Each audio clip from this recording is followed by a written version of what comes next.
नमस्ते सभी को। आज के इस स्त्रीरोग संभाषा के सत्र में आज का हमारा टॉपिक है। आज अलग अलग केस को लेकर हम लोग डिस्कस करेंगे, जिसमें आज जैसे कि हमारे पास जो भी केसेस आए हैं उसी के आधार पर आज का ये सत्र हमने प्लान किया है, जिसमें हाइपरथायरॉयडिज्म, थायरोटॉक्सिकोसिस या ग्रेव्स डिसीज को लेकर हम डिस्कस करेंगे। ग्रेव्स डिसीज हाइपरथायरॉयडिज्म यानी over secretion of thyroxine through thyroid gland. Thyroid gland एक एंडोक्राइन ग्लैंड है जो कि हमारे नेक रीजन में गले में स्थित है, और ये T3 T4 जैसे हार्मोन को सिक्रेट करती है, जिनका काफी परिणाम महिलाओं के मेंस्ट्रुअल साइकिल पर देखा जाता है। यानी अगर ये मान ले कि थायराइड ग्लैंड में जो भी विकृति है, even though not only in the hyperthyroidism but in hypothyroidism also menstrual cycle get disturb. अभी इसमें डिस्टर्बेंसेस अलग अलग होते हैं। जैसे मान लीजिए किसी को इरेगुलर मेंसेस हो गया, किसी को लो स्कैंटी मेंसेस हो गया, किसी को बहुत ही ज्यादा हेवी मेंसेस हो गए। तो ये अलग अलग वैरायटी है। We can't predict how this thyroxine influences on this menstrual period cycle पर, बट निश्चित रूप से जैसे कि ये डिस्टर्ब होता ही है। और कई बार ऐसी सिचुएशन होती है कि छोटी मोटी कुछ इमोशनल अपसेट्स, इमोशनल ट्रिगर्स के कारण भी मेंसेस आ जाते हैं या स्पॉटिंग स्टार्ट होता है। और इसीलिए जो ये ग्रेव्स डिसीज है, ये बहुत ही ज्यादा मात्रा में पुरुषों की तुलना में महिलाओं में ज्यादा मात्रा में पाया जाता है, देखा जाता है। और इसके लिए भी आयुर्वेद में जो सिमिलर मिलता जुलता व्याधि की उसको उपमा दी है, वो है भस्मक रोग, भस्मक व्याधि, जिसमें अग्नि बढ़ जाता है। जैसे अगर हम लोग हाइपरथायरॉयडिज्म की बात करेंगे, दोषों की बात करेंगे, तो ये मुझे लगता है कि ये कई तीनों दोषों का इसमें रिलीवेंस है, बट ज्यादा रिलीवेंस हमें मिल जाता है पित्त प्रकोप का, यानी पित्त वृद्धि का। पित्त वृद्धि, पित्त दोष जो अग्निगुण प्रधान है।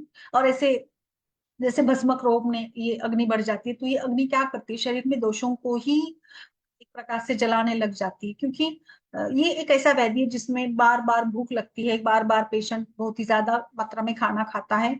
भस्मक में अग्नि विकृति होती है, वृद्ध होती है, बट वो विकृत तरीके से वृद्ध होती है। कई बार हमें ये होता है कि अग्नि तो बढ़ी हुई है, फिर कैसे क्या बाकी की आगे की संप्राप्ति बनी, बट यहाँ पर अग्नि विकृत रूप से वृद्ध होती है।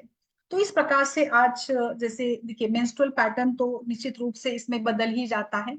और थायरोटॉक्सिकोसिस, आज हमारे पास रिपोर्ट्स आए हैं थायरोटॉक्सिकोसिस विथ सिस्ट। तो बिल्कुल मैंने अभी अभी एक पिछले दिन मैंने एक सत्र लिया था, जिसमें मैंने बताया था कि किस प्रकार से अलग अलग जो ग्रंथि है, गांठे है, सूजन है, वृद्धि है, उन सभी वृद्धि के लिए हमारे आयुर्वेद के जो अद्भुत औषधियां है, द्रव्य है, जैसे कांचनाक है, अश्वगंधा है, और भल्लातक है, गुड़ुची है, नीम है, हरिद्रा है, इन बहुत ही अद्भुत लाभ हमें मिल जाता है। और यही सारे द्रव्यों का प्रयोग आज इस केस में भी हम लोग कर सकते हैं। तो इसीलिए आज जैसे ये थायरोटॉक्सिकोसिस, और इसको हम लोग डिस्कस करें थोड़ा सा, मैं और इसमें डिटेल में बताती हूँ कि how we can correlate this with our ayurvedic dosh dhatu concept से। हम इसको कैसे, एक तो हमने सिंपली समझ लिया हाइपरथायरॉयडिज्म में थायराइड ग्लैंड ओवर एक्टिव हो जाती है, जिसके कारण थायरोक्सिन अधिक मात्रा में सिक्रेट होता है। अभी बाकी दोषों का क्या कैसे संबंध होता है, जैसे कि अभी इसकी तुलना करेंगे तो समान आवृत्त उदान, यानी यहाँ पे समान वात बढ़ गया है, जो कि समानो अग्नि समीपस्थ था, और ये जाके उदान वात को, जो कि गल मार्ग में थायराइड ग्लैंड के रीजन में उदान वायु है, तो ये समान वात बढ़ गया है। क्योंकि हमने देखा अग्नि वृद्धि है, भस्मक है, इसका कोरिलेशन अग्नि वृद्धि है, तो बिल्कुल समान अग्नि समीपस्थ है तो समान भी बढ़ेगा। समान बढ़ता है जाकर वो उदान वायु को ब्लॉक कर देता है, अवरोधित कर देता है, जो कि थायराइड के क्षेत्र में बसा है। समान बहुत ही स्ट्रांग हो गया है, और ये उदान को डिस्टर्ब करता है, उसके कामों में बाधा लाता है। और समानवाद के कारण बहुत ही ज्यादा अग्नि भी बढ़ जाती है। यानी देखिए ये कैसे कॉम्बिनेशन हो गया, समान बढ़ गया है, उदान को उसने अवरित कर लिया है। और यहाँ पे जो आमाशय में कफ दोष भी है, लेदक कफ है ना आमाशय में, पाचक पित्त है, समान वायु है, लेदक कफ है, तो अभी अग्नि बढ़ा है, वायु भी बढ़ी है, तो ये दोनों मिलकर तो कफ को डिस्टर्ब करेंगे ही। और बिल्कुल यहाँ पे सीवियर वाता विथ पित्ता एंड डिटोरिएशन ऑफ कफा, बिल्कुल इस प्रकार से ये पूरे हमारे आमाशय का एक एनवायरनमेंट कैसे होता है, और बिल्कुल इसी प्रकार से ये मेटाबॉलिज्म को डिस्टर्ब करता है। तो this condition is called a समान आवृत्त उदान। ठीक है, तो बिल्कुल इस प्रकार से ये इटसेल्फ ये थायराइड ग्लैंड जो नेक रीजन में है, उदान वायु इसको कंट्रोल करता है। तो उदान की विकृति के कारण थायराइड एक्सेस मात्रा में हार्मोन्स को सिक्रेट करेगी, जिसके कारण इस कंडीशन को हम कहते हैं हाइपरथायरॉयडिज्म। ठीक है, तो ये एक लॉजिकल हमने देखा है समान आवृत्त उदान को लेकर। अभी दूसरा इसमें हम कोरिलेट कर सकते हैं पित्तावृत्त उदान। अभी पित्त भी बड़ा है ना, अभी अभी देखा हमने, तो पित्त भी जाकर उदान को डिस्टर्ब कर, देखिए वायु ने भी उदान को आवृत कर लिया, फिर पित्त दोष भी बढ़कर एग्रीवेटेड पित्त भी जाकर उदान को डिस्टर्ब करता है, जो कि थायराइड ग्लैंड का वही वहां पे होता है। पित्त भी इन्फ्लुएंस कर रहा है, वायु भी इन्फ्लुएंस कर रहा है, तो उदान वात एक प्रकार से अवरित हो जाता है, ब्लॉक हो जाता है, एंड ओवर प्रोडक्शन उदान का होकर फिर जैसे पित्त भी प्रेजेंट है, ये स्टिमुलेट करता है थायराइड ग्लैंड को ज्यादा हार्मोन प्रोड्यूस करने को, एंड सो दैट भी उदान ये जैसे एक ये उरक स्थान या neck region, it is also dominance of कफ, ये भी एक कफ का स्थान ही है, उरक स्थान जो होता है। सो पित्त वात और डिटोरिएशन ऑफ कफ दोषा, बिल्कुल देखिए तीनों दोषों का कैसे कॉम्बिनेशन है। तीसरा कोरिलेशन बन जाता है पित्त वृद्धि। Typically hyperthyroidism can be taken as vikrit pitta वृद्धि और भस्मक जिसको कहा है, बिल्कुल। और इसमें देखिए पित्त बड़ा है, वायु डिस्टर्ब है, तो कफ का क्षय, deterioration of kapha dosha, because kapha and vata are both antidote to each other. अगर वायु बढ़ता है तो कफ का क्षय होना ही है, कफ का क्षय हुआ है। कफ क्षय के लक्षण क्या है? कफे ब्रह्म, श्लेष्माशयानाम शून्यत्वम, रुधिरद्रव स्लथ संधिता, रुधिरद्रव संधियों में शिथिलता, बिल्कुल कफ के क्षय में यहाँ पे जो कूलिंग एजेंट्स है या लिक्विडिटी जल तत्व की कमी तो होनी ही है, यानी यहाँ पे ज्यादा से ज्यादा जो तीक्ष्ण उष्ण गुण के कारण पित्त के ये लक्षण दिखेंगे। और जो भी सारे लक्षण हाइपरथायरॉयडिज्म में होते हैं ना, भस्मक रोग के जैसे ये लक्षण है। अभी इसमें क्या क्या होता है, जैसे कि वजन का कम होना है, भूख ज्यादा लगती है, घाम ज्यादा आता है, फिर थायराइड ग्लैंड बढ़ जाती है, कभी कभी कंप जैसे वात के कारण कंप होना है, मायोपैथीज होती है, और हार्ट बीट बढ़ जाता है वात के कारण, पल्पिटेशंस होते हैं, दम लगता है, सांस फूलने लगती है। All this symptoms are due to vata dosha. Osteoporosis है, डेलिरियम है, नर्वसनेस है, डायरिया है, कभी कभी वोमिटिंग है, इरेगुलर मेंस्ट्रुअल पीरियड, अमेनोरिया, ये भी वात के कारण इसका लक्षण बन जाता है। तो इसमें जैसे स्त्रोतस हम देखेंगे तो रस धातु है ब्लॉक होगा, रसव स्त्रोतस ब्लॉक हो गया है, because it is closely associated with हृदय या उरस्थान। हृदय या उरस्थान ये रसव स्त्रोतस का मूल स्थान माना, रसव द्वैतय मूलम हृदय रसवाहिनिश्च धमन्य। हाँ, तो हृदय का कनेक्शन आ गया, हृदय ये उर स्थान में सिचुएटेड है, हृदय ये जैसे कफदोष का स्थान भी है। ओके, यहाँ पे अगर हम पित्त की बात करेंगे तो साधक पित्त भी है। तो अलग अलग सारे स्रोतसों का इन्वॉल्वमेंट हमें मिलता है। मांस धातु भी यहाँ पे बाधित होगा, क्योंकि गलगंड या थायरोटॉक्सिस जो भी ये सिम्टम होता है, इसमें मांस धातु बढ़ जाता है। मेदो स्रोतस यानी लॉस ऑफ वेट, ये जो मेंशन किया है, it is due to obstruction in the मेदव स्रोतस। और अस्थिव स्रोतस जैसे कि इसमें बोन डेंसिटी कम होती है। मज्जा धातु में भी हमें लक्षण मिल जाते, बिकॉज मज्जा अभ्यंतर बोन से रिलेटेड है। तो अलग अलग देखिए हर स्रोतस पर इसका परिणाम होना है, अन्नव स्रोतस पर, प्राणव, सभी स्रोतसों पर इसका परिणाम हो गया है। सो इस प्रकार से हमें क्या क्या हमारा ट्रीटमेंट प्लान में क्या क्या होगा, जो पित्त बड़ा है उसको ट्रीट करना, नेक्स्ट कफ क्षय को ट्रीट करना, नेक्स्ट है तीक्ष्णाग्नि को कम करना, फिर हमें कार्श की चिकित्सा करनी होगी, वेट लॉस पर काम करना है, वात प्रकोप को हमें कम करना है। तो हमें यहाँ पे क्या क्या करना होगा, बल्य चिकित्सा, फिर पित्त शमन चिकित्सा, ब्रूहन चिकित्सा, रसायन चिकित्सा, शिरोधारा करेंगे क्योंकि नर्वस सिस्टम या जैसे ये एक हाइपोथैलेमस से कनेक्टेड ग्लैंड है, विरेचन देंगे, बस्ती देंगे ना, सारी पूरी हमारी जो भी सारी शिरोधारा करेंगे पित्त के शमन के लिए। तो ऐसे पूरा ट्रीटमेंट प्रोटोकॉल करके हम इस व्याधि को ये कर सकते हैं। सो हाइपरथायरॉयडिज्म में शोधन करना ही, विरेचन करना है। देखिए पित्त बड़ा है, तीक्ष्णाग्नि है। अभी मैं जो केस हम लोगों ने यहाँ पे डिस्कस करनी उसके बारे में थोड़ा सा डिटेल बताती हूँ। हमारे डॉक्टर्स अभी जुड़ेंगे इसमें जो जिन्होंने ये केस शेयर किया था, बट फिलहाल मैं बताना चाहूंगी इस केस को लेकर किस प्रकार से इसमें इंप्रेशन मिला है। इसमें इंप्रेशन मिला मैं शेयर भी करती हूँ। थायराइड अपटेक यहाँ पे सजेस्ट करता है, scan findings are suggestive of grave type of thyrotoxicosis. ठीक है, दूसरा इसमें हमें इंप्रेशन मिलता है, USG pelvis reveals right ovarian complex cystic lesion, hemorrhagic cyst, endometriotic cyst, hyperplastic endometrium। अभी भी मैंने बताया था कि किस प्रकार से थायराइड की विकृति मेंस्ट्रुअल साइकिल को इन्फ्लुएंस करती है ना। कैसे यहाँ पे मेंस्ट्रुअल साइकिल डिस्टर्ब होता है, एक तो हेवी होगा, एक तो इरेगुलर होगा, कभी कभी एब्सेंट भी हो सकता है। सो सभी प्रकार के संभव यहाँ पे होते हैं। And this is due to कि थायराइड हार्मोन ज्यादा बढ़ने से रिप्रोडक्टिव हार्मोन का प्रोडक्शन इम्पैक्ट होता है, और बिल्कुल इसी इरेगुलरिटी के कारण आगे फर्टिलिटी और फिर प्रेगनेंसी सभी में प्रॉब्लम्स आती है। तो दोनों में ये मिलेगा आपको, ऐसा नहीं है, हाइपर में भी हाइपो में भी मिल जाता है। तो इस केस में मुझे ऐसे लगता है, मेरा अनुमान ये है कि थायराइड ग्लैंड की विकृति के साथ यहाँ पे सिस्ट बनी है। यानी हमें कैसे संप्राप्ति को देखना पड़ेगा कि थायराइड विकृति के कारण मेंस्ट्रुअल इरेगुलर हो गया है, यानी इस पेशेंट में स्कैंटी मेंसेस होंगे, पूरी तरीके से जितनी बहाव में मेंसेस होने चाहिए वो नहीं हो रहे।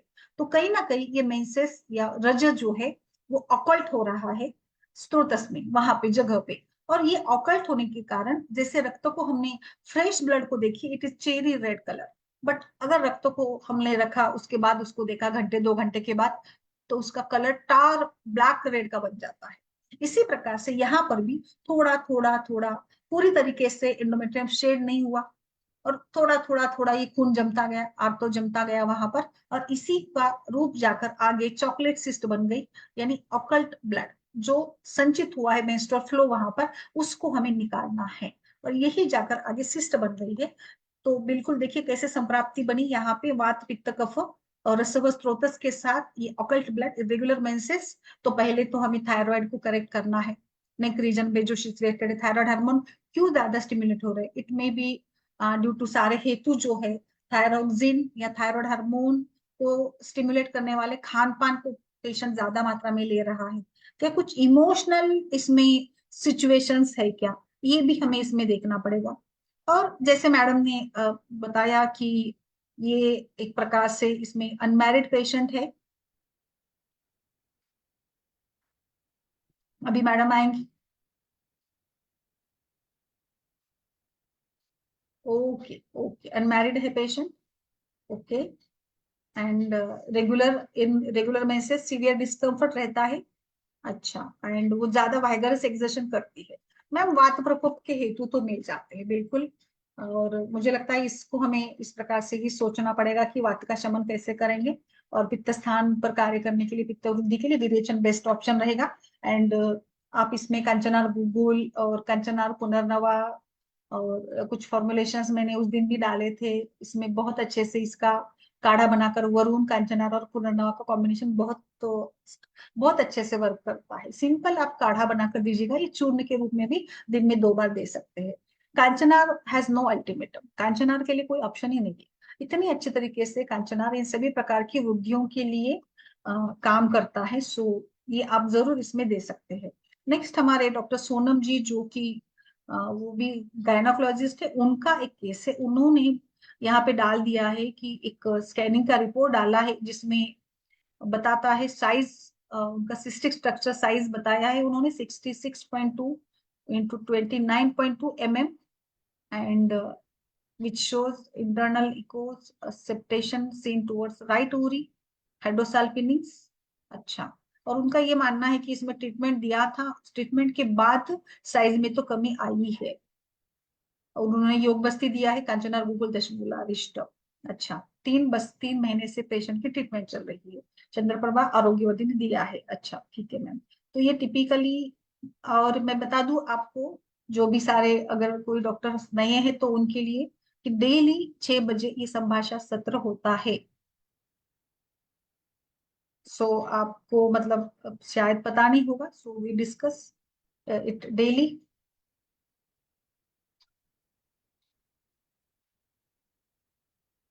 यस मैम, बोलिए इसमें और कैसे विचार करें।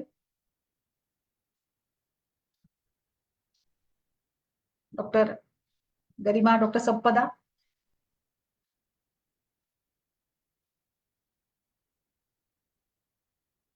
आप कैसे ये करती है थायरोडॉक्सिकोसिस में भी, और ये दूसरे केस में भी हमें कैसे विचार करना है? Good evening ma'am. Good evening, बोलिए। मैम अभी ना मैं एक्चुअली आपका सुन नहीं पाई। मैं ना एक्चुअली मैम ये ओपीडी होती है ना इस टाइम पे, तो अच्छा, मैम सर से बात करनी पड़ेगी कि बहुत डिफिकल्ट हो जा रहा है मैम, कभी कभी ना सुनना ही नहीं हो पा रहा है। हाँ थोड़ा सा होता है, अभी टाइमिंग्स के इश्यूज है ही नहीं। ठीक है, आप बाद में सुन लीजिएगा। बट हाँ जैसे हमारे जी। पास आज दो डिस्कशन पॉइंट है, हाइपरथायरॉयडिज्म में हम लोग कैसे वर्कआउट करेंगे। ये केस जो है it is hyperthyroidism with cyst, ovarian cyst वाली है। तो मेरा ट्रीटमेंट प्राइमरी यही है, माउस मेदोपाचक स्टार्ट करेंगे। बिकॉज जैसे मैंने बताया कि इसमें थायराइड ग्लैंड विकृति में समानावृत्त उदान है, और बिल्कुल पित्तावृत्त उदान है, पित्त वृद्धि है। तो इसके लिए हमें पित्त पर बिल्कुल विरेचन के साथ चलना होगा। बट इसके पहले जैसे कहीं ना कहीं हमें थोड़ा सा अग्नि वृद्धि है, अग्निमांद्य तो नहीं है, तो मुझे ऐसे लगता है कि इसमें पाचन करना पड़ेगा। माउस मेदो हम्म। पाचन का प्रयोग करेंगे, अग्नि वृद्धि की अग्नि पर हमें काम नहीं करना है, हम लोग पाचन करेंगे तो अपने आप से अग्नि भी करेक्ट हो जाएगा। तो माउस मेदो पाचन का प्रयोग करेंगे। फिर आरोग्यवर्धिनी चंद्रप्रभा आप इसमें दे सकते हैं, फॉर प्रोतोशोधन के लिए इसमें एडवाइस किया जा सकता है। आगे जैसे इसमें विरेचन दीजिएगा, नित्य विरेचन पर पेशेंट को डाल दीजिएगा। हम्म।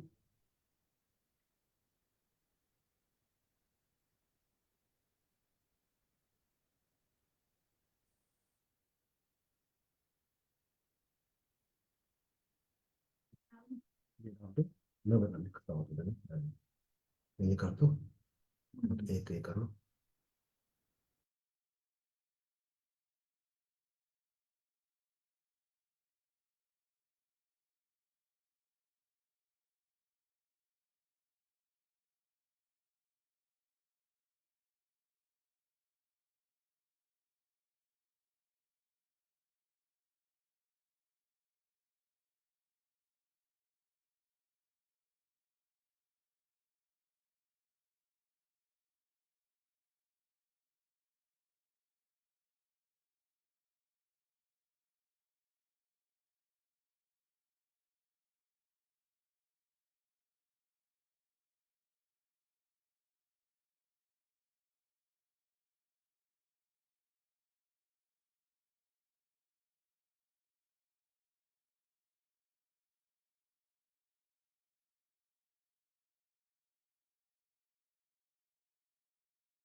यस मैम, बोलिए।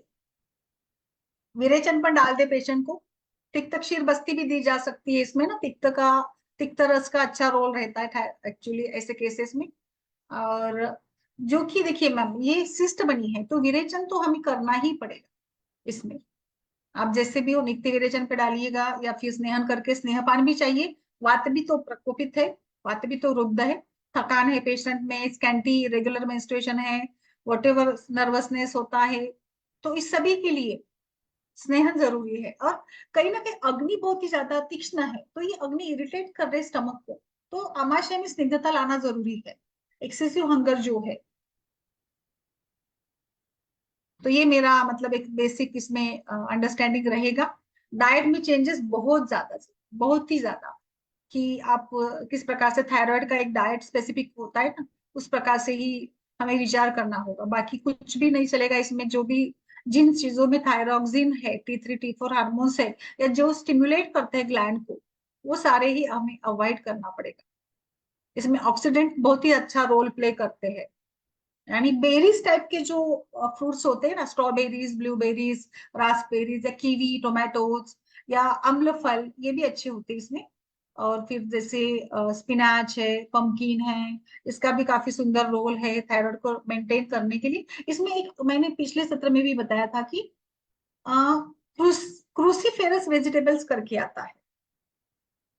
ये बहुत अच्छा ऑप्शन है हाइपोथायरॉयडिज्म के लिए, बट बहुत कम आहार में ये मिलता है। जैसे कैबेज है, ब्रोकोली टाइप के जो होते हैं ना, इसमें ये ज्यादा मात्रा में आपको मिलेगा। विटामिन डी, ओमेगा 3 जो अलग अलग ऑयल्स में होते हैं या वॉलनट्स में वगैरह भी होता है, वो भी आप सपोर्ट के लिए ले सकते हैं। इसमें आप जिंक रिच फूड भी एड ऑन करिएगा। सिंपल केला वगैरह में भी है, आलमंड्स में होता है जिंक भरपूर मात्रा में। Dairy products are good one also, थोड़ी मात्रा में। कुछ अति सर्वत्र वर्ज्य, तो थोड़ा थोड़ा सबको बढ़ा दीजिएगा।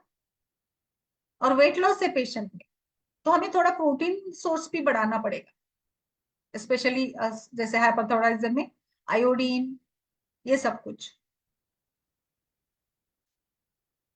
तो ये इस प्रकार से हमें विरेचन और ये प्लान करके चलना होगा। स्नेहपान के लिए इसमें अलग बहुत सुंदर सुंदर है। मेरा इसमें अनुमान ये है कि आप एक तो ब्राह्मी घृत दीजिएगा, तिक्त घृत दीजिएगा, या सुकुमार घृत भी दिया जा सकता है, रासना भी दिया जा सकता है। फिर बाकी आप रसायन भी सोचेंगे तो आप जैसे इसमें अम्ल की रसायन ये कर सकते, अश्वगंधा दे सकते हैं। बहुत अच्छा है अश्वगंधा, वाइल्ड वेट लॉस के लिए बहुत अच्छा काम करता है। और ये हर प्रकार से फटीग और मतलब बल्क प्रमोशन के लिए बहुत अच्छा होता है अश्वगंधा। और पित्त विकृति है, पित्त बड़ा है, तो हम उशीर चंदन भी ऐड कर सकते हैं। अभी यहाँ पे सिस्ट थी, ऑकल्ट है सिस्ट, रक्त ये है, दुष्टि है या ऑकल्ट हुआ है, तो सारी वाद्य का विचार किया जा सकता है इसमें हाइपरथायरॉयडिज्म के केसेस में। या जो आज का हमारा ये अलग टाइप के डिस्कशन में हम लोग चल रहे केस के साथ डिस्कस कर रहे हैं इसमें।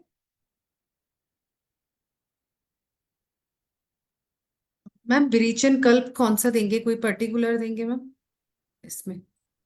विरेचन का योग क्या? कल्प, मैं यस मैम, तिवृत्त सिद्धांत। तिवृत्त अवले दीजिएगा, बेस्ट रहेगा। Okay ma'am. हम्म, ये केस में ना, हाँ जी। अभी वाले, यस विरेच ये दे सकते हैं आप। या वो जो मैंने कुछ बताए थे ना फॉर्मुलेशन दूध के साथ वगैरह, वो भी दे सकते हैं। दूध अरगवत, आरक आदि कषाय मैम दे सकते हाँ हैं। अरगवत आदि भी चलेगा। या फिर आपको जैसे अपना अपना आप ये बनाकर भी दे सकते हैं। हरी तक्की का भी काढ़ा बनाकर देते कुछ लोग, और उसमें ऐसे एरंड ऑयल ऐड करके भी दिया जाता है। जैसे आपने मान लीजिए 60-70 ml का हरितद्या काढ़ा बना लिया, और उसमें आपने 30 ml एरंड तेल डाल दिया। या फिर कुछ लोग इच्छा विधि देते, बट अभी मुझे ऐसे लगता है कि इच्छा विधि नहीं चलाएंगे, 250 mg देते हैं। Okay ma'am. बाकी जैसे विरेचन आप स्नेहपान लेकर करेंगे तो ज्यादा मोस्ट बेटर होगा, मच बेटर डेली विरेचन से। फिर पित्त शमन वाले भी ऐड करिए मैम, कामदूधा, प्रवाल मुक्ता, पिष्टी जरूर ऐड करिएगा, जो रक्त के लिए भी अच्छे होते हैं और इसके लिए भी अच्छे बन जाएंगे।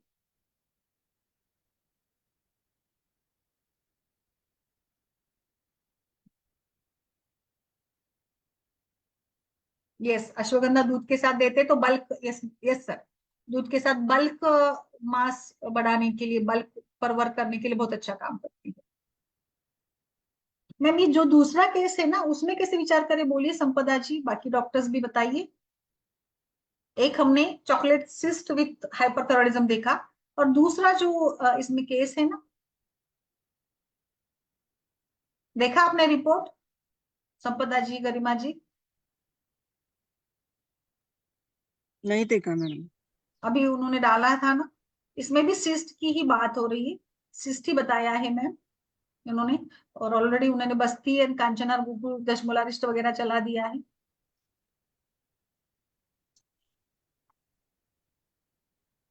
उसमें भी सिस्ट में कैसे विचार करेंगे बताइए।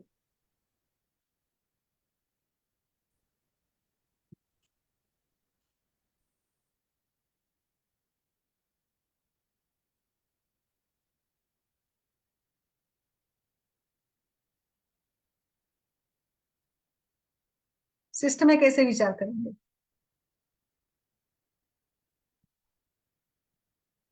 मैम ये देखिए, मैंने रिपोर्ट यहाँ पे शेयर कर दिया है।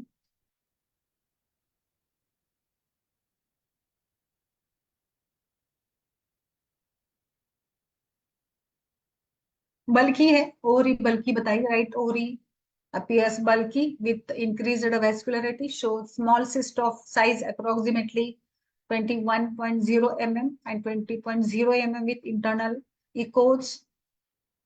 यानी वो ये भी एक प्रकार की हेमोरेजिक सिस्ट ही है।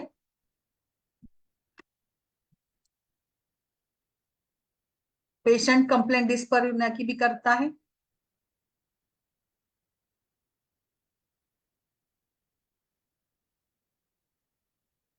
बाकी पेशेंट के वेट और इसके बारे में प्रोटोकॉल, एज 37 ईयर्स है। तो मैम ये थोड़ी सी मेनोपॉजल इसमें भी एंटर हो रही है। बाकी हमें इसकी बाकी एब्स्ट्रैक्ट हिस्ट्री पता नहीं है, मैडम ने डाला नहीं है, डॉक्टर सोनम जी ने, बस उन्होंने रिपोर्ट डाल दिया है। एक्चुअली लक्षण भी हमें पता होने चाहिए, लक्षण क्या है वो भी थोड़ा देखना चाहिए। मैम अगर जैसे इसमें सीरम CA 125 लेवल लिखा है ना मैम, एडवाइज्ड। लिखा है, हाँ। हाँ जी। तो मैम अगर ये बढ़ा हुआ आता है किसी पेशेंट में, तो क्या मैम ये हमारा विचार करेंगे? बिल्कुल विचार करना चाहिए हमें। सीरम CA हाँ 120 CA 125 ना। बड़ा किसी पेशेंट में अगर बड़ा आए मैम, तो फिर क्या करें, क्या विचार करना चाहिए? एक्चुअली मैम ये तो कैंसर के लिए ही मॉनिटर करने के लिए ही होती है। एंड हाँ इसके जी। लेवल्स भी कुछ ऐसे होते हैं ना, जैसे मतलब 0 to 35 अगर होते हैं तो वो नॉर्मल होते हैं। एंड अगर 35 के ऊपर अगर होते हैं तो दे में प्रेजेंस ऑफ कैंसर और कुछ ऐसे कंडीशंस के बारे में ये होता है। CA 125 कैंसर मार्कर टेस्ट हाँ जी। हाँ टिपिकल। जी।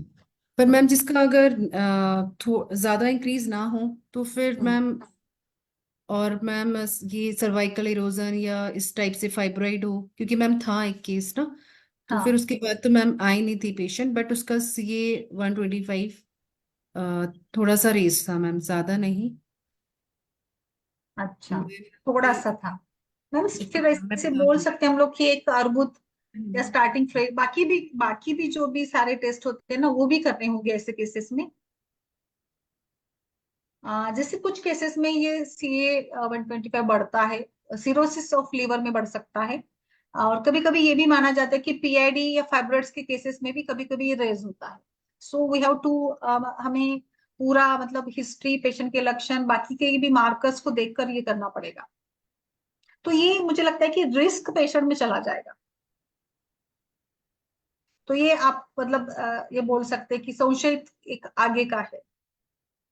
मैम जो एक पेशेंट का मैम मैंने शेयर किया था ना लास्ट, अभी शायद एक हम्म दो दिन पहले मैम शेयर किया था। हम्म अ, तो मैम उसमें CA 125 मैम मैंने मेंशन किया था 77.20। 77.20 तो मैम बहुत ही ज्यादा है ना, मतलब ये तो हाँ मैम, ये वाला था ना मैम, वो ये केस। उसमें क्या था, बाकी क्या लक्षण थे, जैसे क्या हमें कुछ फाइंडिंग्स मिले, क्या था? मैम वैसे बल्कि यूट्रस था मैम, यूट्राइन फाइब्रॉइड था। हम्म एंडोमेट्रियम मैम 13.3 था। हम्म हेपेटोमेगेली भी था मैम।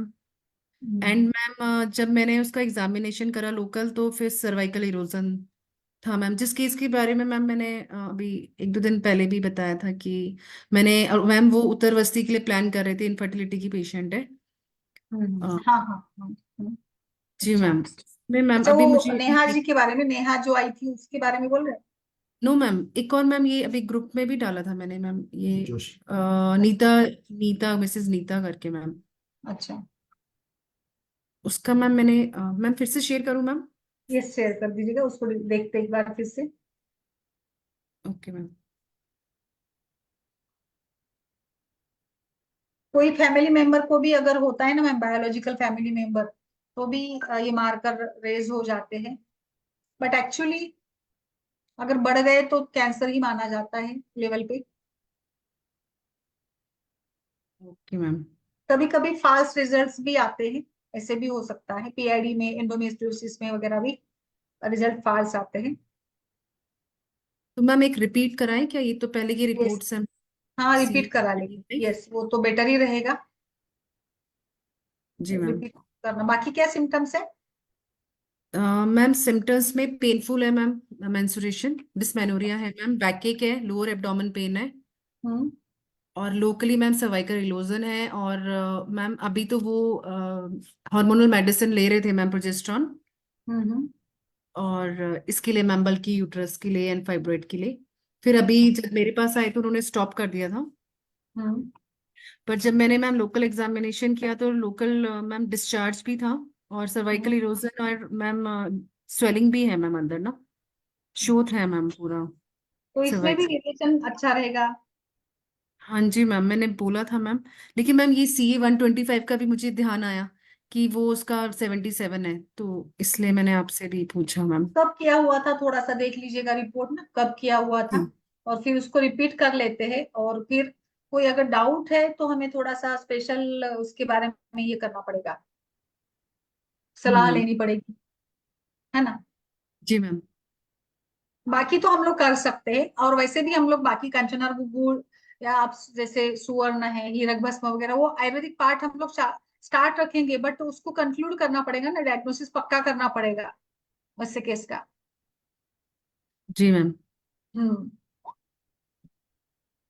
मैम फिर मैं रिपीट कराती हूँ CA 125 ना हाँ एक बार। हाँ। जी। यस फिर ही मैम कुछ ट्रीटमेंट मैम तभी करेंगे ना मैम, उसी के बाद यस में। मैम बोलिए। अभी अभी तो मैम ओरली दे देते हैं हाँ मेडिसिन, शमन ठीक चिकित्सा है कर देते हैं, ठीक और है। फिर जो भी मैम करना होगा विरेचन वस्ती वो CA 125 कंफर्म करने के बाद यस करते हैं। कंफर्म करने के बाकी वाला तो हम लोग कर सकते हैं, उसमें थोड़ा सा हमें एक्सपर्ट ये करना पड़ेगा ना, ऑन्कोलॉजिस्ट का ओपिनियन तो लेना ही है, बिकॉज रिस्क लेने ली है ना, तो जी। वी शुड फॉलो अप तो लेंगे, फिर बाकी हमारा अपने आप से चलता रहेगा, वो तो ठीक ही है।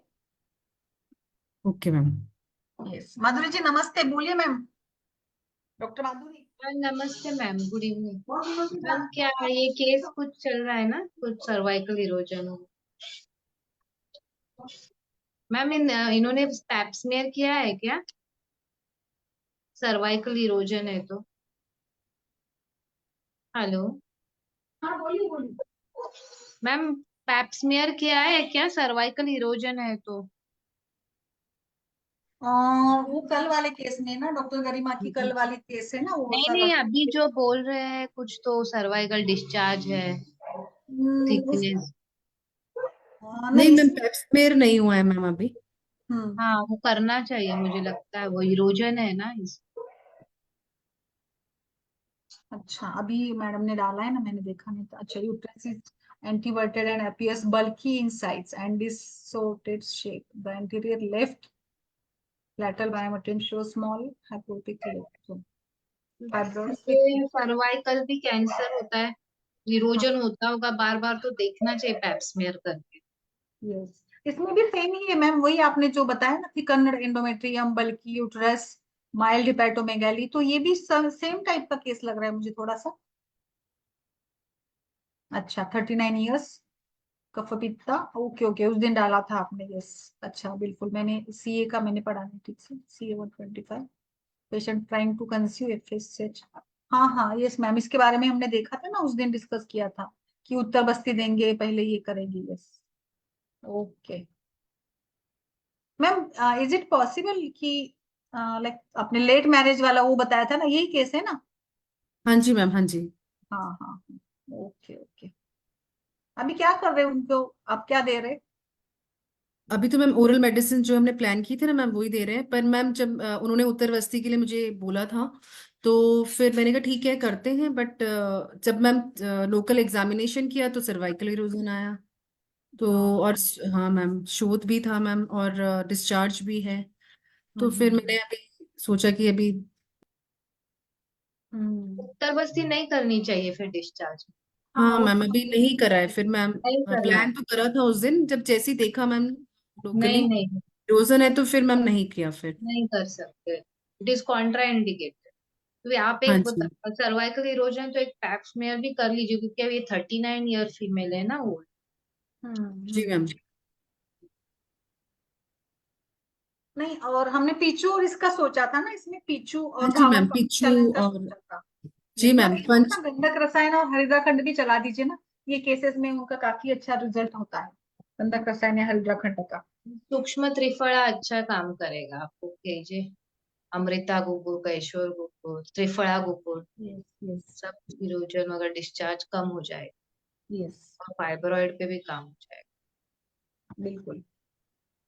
मैम डिस्चार्ज उसको वैसे नहीं है, मीन्स डिकोरिया वगैरह नहीं है, बट लोकल एग्जामिनेशन में करा तो मैम तब दिखा मुझे डिस्चार्ज।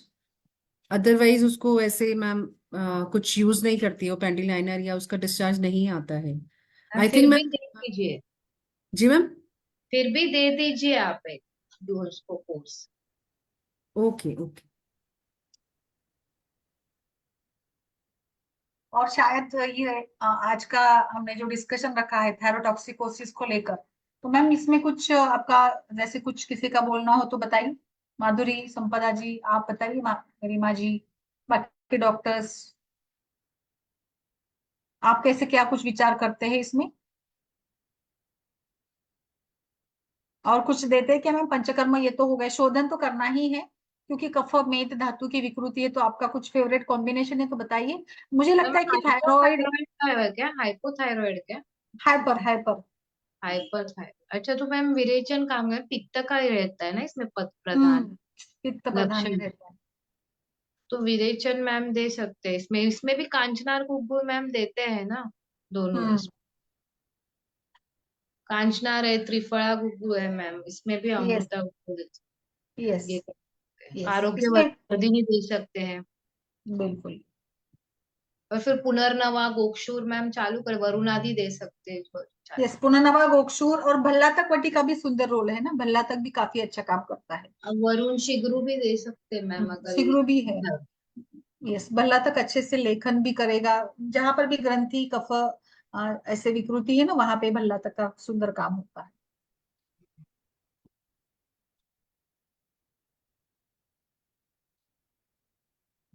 दोनों भी डॉक्टर्स आज नहीं आए, मैडम को पता नहीं, बोल रहे वो कि डेली क्लास रहता है करके। सो इसीलिए मैंने डाला कि डेली रहता ही है, कभी कभी ही नहीं रहता है। अगर कुछ प्रॉब्लम हो तो वैसे तो मेरा कंटिन्यू ट्राई करती हूँ मैं कि कहीं भी हो, बाहर भी होती हूँ तो मैं जरूर ट्राई करती हूँ केस डिस्कशन का। तो मैडम यहाँ पे नहीं, दोनों भी नहीं है, डॉक्टर सोनम भी नहीं है, क्योंकि क्या है ना, कई बार फिर डिस्कशन हम ऐसे ही रिपोर्ट देख के डाल नहीं सकते ना, थोड़ा तो भी डिस्कशन पॉइंट चाहिए, क्लियरिटी चाहिए। पेशेंट मैरिड है, मेंस्ट्रुअल साइकिल कैसा है, और मेनली रिपोर्ट के साथ सिम्टम्स क्या है, तो हम थोड़ा दोष तुष्य को जोड़कर फिर संप्राप्ति भंग का विचार कर सकते हैं। मैम जो ये गरिमा मैम की पेशेंट है, वो जो अभी बोले क्या, जिनका रिपोर्ट डाला है फाइब्रॉइड, उनका हेतु क्या निकला मैम? कुछ आपको पता है? इतना सब हुआ है उनको। हम मैम वो ना बेकरी आइटम्स ज्यादा खाते हैं, आइसक्रीम, बेकरी, मतलब रेगुलर बेसिस पे उनको खाते ही हैं। अच्छा। ठंड में भी मैम आइसक्रीम भी खाएंगे, और कुछ ना अच्छा। कुछ बेकरी पेस्ट्रीज वगैरह ये सब एवरी सेकेंड डे। तो कफ प्रकोप होना ही है बिल्कुल। और फिर ये कुछ स्ट्रेस हिस्ट्री वगैरह है क्या? कुछ रात्रि जागरण वगैरह, नहीं स्ट्रेस मैम। कुछ है हिस्ट्री उनका इतने साल में कुछ? है ना? नहीं मैम स्ट्रेस तो नहीं है, बट मैम मुझे थोड़ा सा ऐसा लगता है कि कुछ मतलब हाइट तो कर रहे हैं। मैंने आज भी हाँ, आए थे तो पूछा था काफी कुछ, लेकिन क्योंकि मैं करते ना पेशेंट इतना हाइट क्लियर मेरा नहीं करते लग रहा है मैम। इनका लेवल अगर आप बोल रहे C1 इतना बड़ा है वगैरह, तो कुछ ना कुछ स्ट्रेस हिस्ट्री रहा होगा कुछ तो, क्योंकि लेट मैरिज हुआ है तो उसका भी स्ट्रेस रहता है ना। राइट हम्म। राइट मैम, वो है मैंने। ना, 39। हाँ जी हाँ जी। वो तो नेचुरल रहता ही है किसी भी बिल्कुल मैम, और वो तो लड़के को। नेचुरली है। तो होगा ही। यस बिल्कुल बराबर।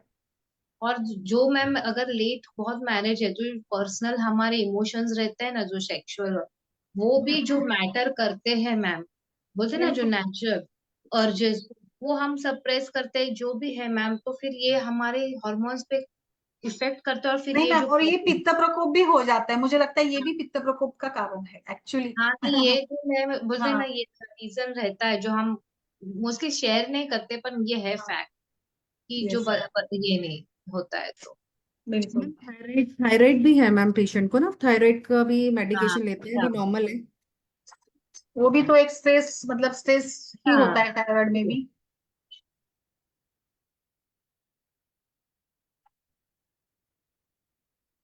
और इसमें हम बाकी पिपली वगैरह का भी कुछ यूज करते हैं मैम, लेखन बस्ती देना होता है, तिक्तक्षीर बस्ती दे सकते हैं थायराइड प्रॉब्लम्स में। नस से बहुत भी दे ऑप्शंस सकते होते हैं। नस से हैं, भी नस काम करता है, जैसे हाँ मुझे ऐसे लगता है कि पेशेंट का, ये तो ठीक है हार्मोन तो बढ़ेगा, वो तो एक थोड़ा सा कम ज्यादा ठीक है, बट हमें बाकी सिम्टम्स के अनुसार ट्रीटमेंट प्लान करना चाहिए कि क्या उसको तकलीफ है, उसके हिसाब से भी थोड़ा सिम्टोमेटिक ट्रीटमेंट बनती ही है। और एक ना ब्राह्मी वट्टी जरा शिरोधारा भी करना चाहिए इस पेशेंट को, यस। बहुत प्रॉब्लम है। और नोडुल्स अगर है मैम, तो एक, हाँ इसमें और एक मैं ऐड ऑन करूंगी कि चंद्रशूर का काफी अच्छा रोल रहेगा।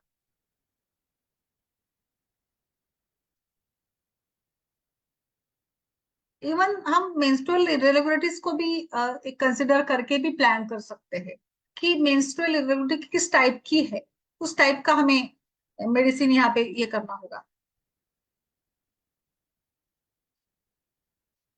बस्ती के भी अलग अलग प्रकार है ना, लेखन बस्ती या तिक्तक्षीर बस्ती, वो सारे भी कर सकते हैं।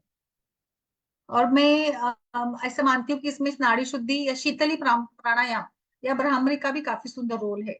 जो उरस स्थान पर काम करते हैं ना सारे प्राणायाम, उसका रोल अच्छा रहेगा इसमें, ब्राह्मरी वगैरह का। आप कुछ करवाते हैं और प्राणायाम में कुछ स्पेसिफिक?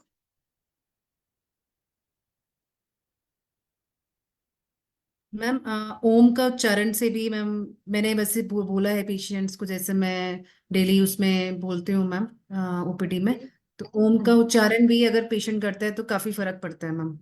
और यस, अनुलोम विलोम, भ्रामरी मैम। ब्राह्मरी का भी बेस्ट होता है। हाँ जी, ब्राह्मरी भ्रामरी। में हाँ उरस स्थान पर इसी काम में करने बहुत वाले। अच्छा है। यस, गला। और ये गला देखिए ना, इसमें उच्चारण वगैरह जो होता है ना, इसमें निश्चित रूप से कहीं ना कहीं सारे मतलब मर्म को आप सोचिएगा, सभी का इसमें स्टिमुलेशन हो जाता है कहीं ना कहीं। और अगर आप शिरोपीछू या शिरोधारा करवाते हो तो मर्म को भी स्टिमुलेशन मिल जाता है, जो कि हाइपोथैलेमस करेक्ट करता है, फिर इसका परिणाम तो इस पर थायराइड पर भी होना है। ऐसे भी कोरिलेट कर सकते हो। आयोडीन कम दीजिए पेशेंट को, लो आयोडीन डाइट। लिमिटेशंस तो जरूरी है। अभी बीच बीच में आयोडाइज्ड साल्ट का इतना ज्यादा मतलब प्रोपोगंडा किया, तो ऐसे लगता है मुझे कि फिर ओवर यूज हो रहा है क्या, आयोडीन का ज्यादा यूज भी हो रहा है।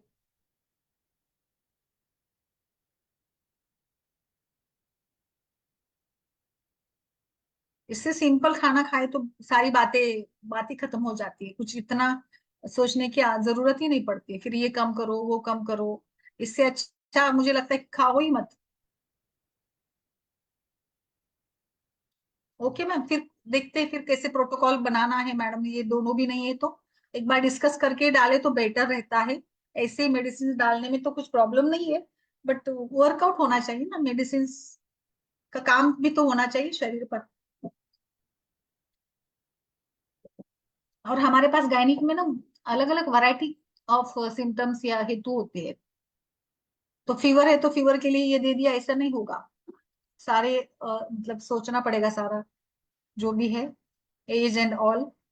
ओके, ठीक है फिर मैम, माधुरी जी आते रहिए, बाकी सब ठीक।